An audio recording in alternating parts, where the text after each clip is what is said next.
Does it happen with you guys that आपको English पढ़नी आती है, समझनी आती है, but when comes the point that you have to conversate with people around you in English, तब आपकी वो कैब आपको धोखा दे जाती है. Let's admit it guys, it has happen with all of us at certain circumstances. So this video is for all of the people like us. In this video, hello everyone, I am Anjali Agarwal, and in this video we are going to learn 13 ways to avoid the word very or really in sentences. And there's another thing I want to mention, that agar ye video, if you are dedicated enough to learn English, तो this video will influence you a lot. But अगर आप सिर्फ मेरे views बढ़ाने के लिए देख रहे हैं, तो I don't think it's gonna make an impact. तो please watch it till the end और देखते हैं that if it'll influence you in some way or the other. So let's get started. So पहला जो वर्ड है that is very confuse. Usually जब हम confuse होते हैं तब हम यही वर्ड यूज़ कर सकते हैं, वेरी कन्फ्यूज. लेकिन कन्फ्यूज की जगह we can use perplex, confounded, baffled as well. जैसे my dog was very confuse after the arrival of a baby. मेरा डॉग बेबी को देख के बहुत कन्फ्यूज था. इसकी जगह we can use the word that my dog was perplex at the arrival of the baby. Clear है? So very confused, there are few synonyms, perplexed, confounded or baffled, that can be used instead of using very confused. The second one is hungry. Hungry everyone knows, when we are really hungry for something, जब हमने नहीं खाना खाया होता and we crave for food, तब हम word use कर सकते हैं hungry. And hungry की जगह there is another word famished. when we are extremely hungry तब हम उसको फैमिश बोलते हैं. और फैमिश का अगर हम यूज़ देखें सेंटेंस में तो it can be after an entire day of fasting I was famished. Instead of using I was very hungry हम क्या यूज़ कर सकते हैं, आई वॉज फैमिश्ड, कि पूरा दिन भूखा रहने के बाद मैं बहुत ज़्यादा भूखा था. तो famished is another synonym for very hungry. The next one is worried. Worried सबको पता है, चिंतित. सो चिंतित की जगह, वरिड की जगह the words we can use are distressed, vexed and concerned. जैसे every one is very worried with the impact of corona virus in our life. इसकी जगह क्या बन सकता है, that every one is distressed with the impact of corona virus in our life. ठीक है. So very worried can be substituted with distress और concerned और vexed. The next one is excited. Excited means enthusiastic or being eager for something. When we get enthusiastic, जब हम किसी चीज़ के लिए उत्तेजित हो जाते हैं, या when we get excited for something, तो उसकी जगह excited की जगह the words that can be used are ecstatic, elated and thrilled. I was very excited to complete the Money Heist series. इसकी जगह we can use I felt ecstatic having completed the Money Heist series, और I was thrilled to complete the Money Heist series. So excited की जगह जो words use हो सकते हैं वो है ecstatic, elated and thrilled. The next one is bright. Bright पता है, जो चीज़ बहुत चमकदार हो और जिसमें बहुत चमक हो, शाइनी, ग्लॉसी.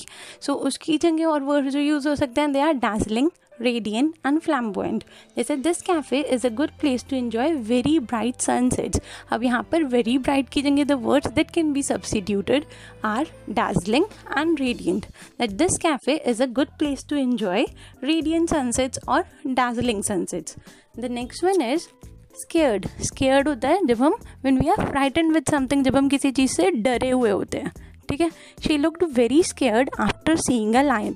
वो लायन को देख के बहुत डर गई. नाउ अगर हम इसको किसी और तरीके से बोलना चाहें, it can be she was petrified on seeing a lion और she was intimidated by the lion. कि सेकेंड वाला she was intimidated by the lion का मतलब है कि वो लायन उसको डरा रहा था, वो लायन से डर रही थी. And the first one she was petrified on seeing a lion is कि वो लायन को देख के डर रही थी. Either way but it sense the same. The next one is very strange. Very strange का एक सिनोनिम होता है दैट इज़ बिज़ार. बिज़ारे नहीं कहते इसे, it is known as, it is pronounced as bizarre. Double R E silent होता है. So I can believe we are getting this very strange task. इसकी जगह हम क्या बोल सकते हैं, that I can believe we are getting this bizarre task. मतलब बिज़ार एंड स्ट्रेंज इन सब का मतलब होता है अजीब. The next one is very dry. Very dry बहुत सूखा होता है जब कोई चीज़, they can be dry lips और ड्राई लैंड. तो वेरी ड्राई की जगह हम जो वर्ड यूज़ कर सकते हैं that is parched. The lack of rain had made the land very dry. इसकी जगह it can be here very dry can be substituted by the lack of rain had parched the land, कि बारिश की कमी ने land को सूखा कर दिया था. The next one is very bad. Very bad सबको पता है, बहुत बुरा. It can be substituted by awful, dreadful, unpleasant and horrible. Where did you find this very bad dog? Here very bad can be substituted by where did you find this very awful dog, or very where did you find this unpleasant dog? The next one is very sad. Sad के बहुत सारे synonyms होते हैं, ठीक है, लेकिन हमें जब याद करना होता है ना, हमें सिर्फ सैड याद आ रहा होता है. So they are depressed, miserable, gloomy, downcast, sorrowful, dejected. जैसे after losing his job he was very sad. अपनी जॉब खोने के बाद वो बहुत उदास था. इसको हम ये भी कह सकते हैं that he felt dejected after losing his job, और he was depressed after losing his job. The next one is very noisy. Noisy जब कोई चीज़ बहुत ज़्यादा शोर कर रही हो, ठीक है, इसको हम बोल सकते हैं डेफनिंग और piercing. Bella's truck started with a very noisy sound. Bella का ट्रक बहुत शोर वाली आवाज़ से स्टार्ट हुआ. It can be substituted by very deafening. और यहाँ पे ना मैंने साउंड को रोर की जगह, जब कोई चीज़ बहुत शोर से स्टार्ट होती है या बहुत तेज़ आवाज़ होती है, then we can also call it roar. The next one is very long. जो हमारी वीडियो हो रही है अभी, वेरी लॉन्ग इज़ जब कोई चीज़ बहुत लंबी होती है, ठीक है, लेंदी. उसकी जगह हम बोल सकते हैं extensive, meticulous. I didn't know that our college had a very long library. मुझे नहीं पता था हमारे कॉलेज की इतनी लंबी लाइब्रेरी है. Here very long can be use instead of very long we can use extensive library. The next one is very perfect. Very perfect तो सुन के भी अजीब लग रहा है. वेरी परफेक्ट मतलब जिसके अंदर कोई कमी ना हो, ठीक है.